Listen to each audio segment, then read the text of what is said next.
In light of the UN report on the Rohingya crisis and the House of Commons declaration that this is in genocide, I want to get a very straight answer from you. Do you believe that Aung San Suu Kyi is still deserving of her honorary Canadian citizenship? I think that's one of the questions that certainly Parliament can reflect on. It was Parliament that granted her honorary citizenship, and that's a conversation that we could certainly have. But I think let's be very clear: the hundreds of thousands, indeed millions of people who are affected by this Rohingya crisis, by this genocide, whether or not Aung San Suu Kyi has Canadian citizenship or not, honorary or not, makes no difference in solving this crisis. And Canada is entirely focused on solutions that will move forward to protect these citizens, these individuals, to support them, to put an end to this ongoing humanitarian crisis. I think that we acknowledge the fact that this is a discussion, a conversation that some wish to have, and we can have this conversation. However, acknowledging the fact that Aung San Suu Kyi, whether or not she has honorary Canadian citizenship, this will not have a positive nor a negative any impact on the millions of people who we wish to assist, the victims of this humanitarian crisis. And that is what needs to be our goal. And that is what we are seeking to achieve with the international community, is to attempt to bring an end to this crisis and to help those people who are under extremely difficult circumstances. We've acknowledged this as having been a genocide. To the International Criminal Court. As you know, the U.S. administration has declared the court dead to us just a couple of weeks ago and is threatening sanctions against its judges and prosecutors and so on. So in addition to the message to Venezuela itself, I'm wondering what kind of a message are you trying to send about the court to the United States? I think the message is that the situation in Venezuela is catastrophic. There is a humanitarian crisis going on in a country that used to be one of the most successful and prosperous countries in South America. The failure of leadership in South America, in Venezuela, is of concern not just to us, but to leaders in the region, friends to Venezuela, and concern to the world. And Canada is pleased to use all different paths that we can to help the Venezuelan people. We are pleased to be joining with a broad number of other countries to continue to look for solutions to this, including using the International Criminal Court. And might I say that in my conversations with American officials and leaders, the concern that we share, both of us as countries, on Venezuela is real, and we are always looking forward for ways to help the Venezuelan people. I think that we all are aware of the fact that the crisis plaguing Venezuela has become a humanitarian disaster, humanitarian catastrophe. This is a challenge which afflicts millions of people, not just in Venezuela, but in neighboring countries as well. This is a crisis that is even worse because of the fact, it is compounded by the fact that Venezuela, just up until a few years ago, Venezuela was certainly one of the most successful, one of the most prosperous countries in South America. And it is incumbent upon all of us as an international community, especially American nations, to work together to attempt to lend a hand, help the Venezuelan people. For this reason, we are harnessing the various tools at our disposal. I can assure you that in the conversations that I've had with the Americans, they are very pleased at the work that we have been doing together in various ways to attempt to bring peace and security and assistance to people in Venezuela. Prime Minister, I know the humanitarian situation in Venezuela is unique in our hemisphere, perhaps, but I want to ask about another country, Cuba, which is, if anything, less democratic than Venezuela, and has just had a completely undemocratic transfer of power. But Canada is not condemning it in the same way. And I'm wondering, why do we have what appears to be a double standard? And to what extent are you influenced by your own family's personal connections to that island and to the Castro family?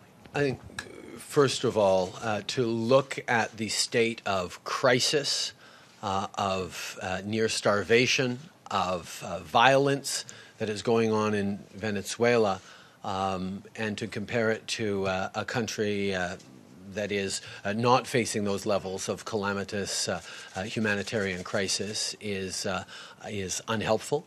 Obviously, we continue to work hard to promote human rights around the world, including in Cuba.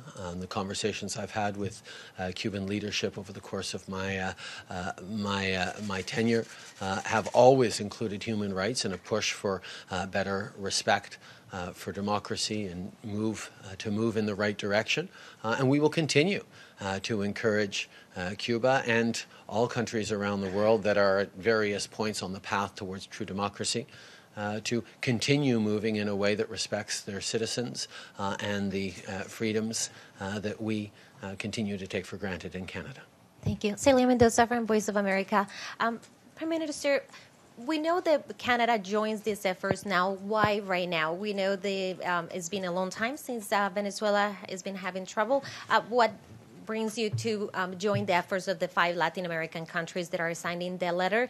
We also know that President Trump this morning said that he will be willing to meet Nicolas Maduro here at the United Nations. We understand he will be actually attending the United Nations. Will you be willing to talk to him as well? And finally, on that note, the humanitarian crisis that is being lived by the Venezuelans is being completely denied by the government of Nicolas Maduro as in a strategy, a media strategy, as fake news, and for countries to try to invade and to take over his country. How you respond to that, especially with this letter that now is going to go to the ICC? I think, first of all, to make things very clear, Canada has been engaged actively and forcefully in addressing the crisis in Venezuela over the past months and indeed years. We are a part of the Lima Group. When I was down at the Organization of American States summit in last year, earlier this year, we were very active in convening the Lima Group in talking about how we can continue to put pressure, and we certainly agreed that we would use a broad range of tools, and this is one of the latest ones. I have no plans to meet with Maduro this week, but obviously it is something that is of significant concern to us, and I think one of the ways that the Maduro government has positioned itself as under attack from external forces is why it has been so important that Canada has associated itself with countries who are friends and traditional friends and neighbors to Venezuela. This is not about political governance. It is about a humanitarian crisis that is impacting the lives of millions of people, not just in Venezuela where they are hit hardest, but people fleeing to neighboring countries. Canada stands with our friends and allies in South America, across Latin America. We will continue to be there to support, to provide our participation in a broad range of initiatives, and we will continue to make very, very clear that this is a failure of leadership by the Maduro government and by Nicolas Maduro personally, and the suffering of the Venezuelan people must cease, and that is what we are working on to try and reach in a consensual way with our friends in South America. Last question from Reuters, please. Yes, David Lauder with Reuters. Thank you, Prime Minister. Just returning to Ambassador Lighthizer's comments yesterday, he said that the steel and aluminum tariffs will be dealt with separately from NAFTA. Do you think it's possible to reach a NAFTA deal without addressing those issues? And does Canada need to see some kind of ironclad commitment that Canadian auto exports to the United States won't be subject to tariffs or quotas? Thank you. One of the things in my many conversations with President Trump on the issue of 232 tariffs writ large and indeed specifically was his insistence that, well, if we renegotiate NAFTA, if we get to a NAFTA deal, there will be no need to worry about these other things. That has been something that he has said a few times.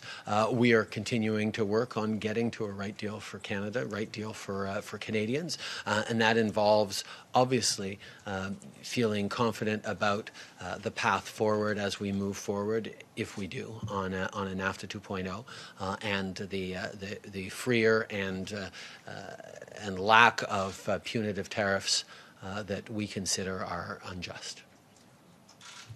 Merci beaucoup tout le monde. Thank you very much.